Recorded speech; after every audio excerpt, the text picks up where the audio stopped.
मोजाङै लुफुंना होबाय आरो बेनिफ्राय मा नांबावगौ जोंलाय ना जिबायदि मोननांगौ जों मोनबायानोसै दा बिथांनिसिम जों माने रोजा रोजा साबायखर आरो जोंनिफ्राय दा थांनाय सरकार 17 बोसोर सालायबाय बिपिएफआ बे समाव नोंथांमोना जेबो होआखिसै नामा बेखौथ' मा होनबावनो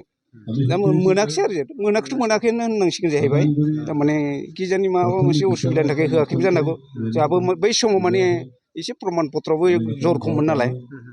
दा बेफोरावबो जानो हागौ दा बिथांमोनखौ जोङो माने गाज्रि मोनद्रायनो हाया दा गोदान सरकार फैनानै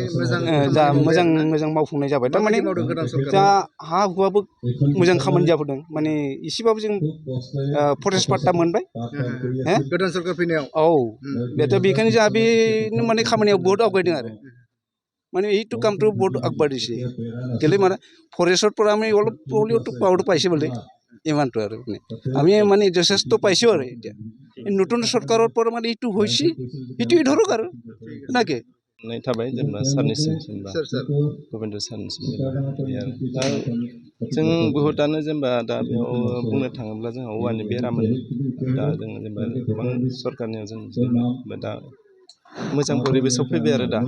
बिल्डिंखौ मोननो हाबाय बिल्डिं लुफुंनो हानायखौ मोजां नांबाय आरो मा होनबावनो दा ओरैनो साबेसे एनरलमेन्टआ माबोरै एनरलमेन्टआ दा 54 दङ बर्थमान क्लास 1 to 5 टिचार सानै स्टाफ दङ ओमफ्राय बिथांमोननि जितु पस्ट बे दा माबायाखै जेनेबा प्रभिन्सियेलि जादों खिन्थु जों टिउटर हिसाबै जेनेबा हामायना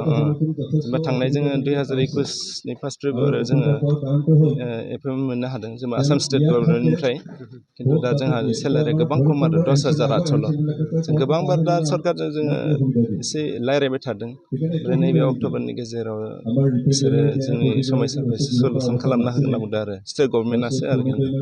जोङो गोबां बार थांनानै जोङो दिसपुरावबो बे इडुकेसन मिनिस्टार डक्टर रनज पेगु बिथांजों जों गोबां खेब रायज्लायबाय दा बिथाङा जेनेबा बुङो जेनेबा माखासे क्वालिफिकेसन नांगौ दा बे क्वालिफिकेसनखौ जोंबो फुलफिल खालामनो हाब्लासो रेगुलाराव आपग्रेड खालामनो हागोन बे खोथाखौ बुंदों आरो दा जोंहाथ' जेनेबा बुंनो थाङोब्ला जोंहा दायो जों बे 5 बोसोरनि गेजेरावनो जोङो इडुकेसन क्वालिफिकेसनखौ जोङो क्वालिफाइड खालामना लाबाय आरो थेवबाबो बिसोरो दासिमबो मा जाहोननि थाखाय बिसोरो जोंखौ रेगुलार खालामाखै दा इसोरासो मिथिगौ आरो जों खिन्थु रायज्लायनाया खिन्थु दा CMआ नाकस खालामो जों इडुकेसनजों जोङो बहुत बार रायज्लायबाय दा बिसोर एसेबां माबाया आरो सारा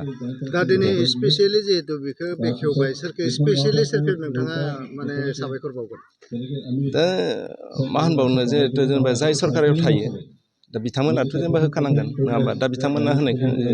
बिथांमोनखौ जेनेबा साबायखर बावनाय थाबाय बिथांमोनसिम आरो बिदि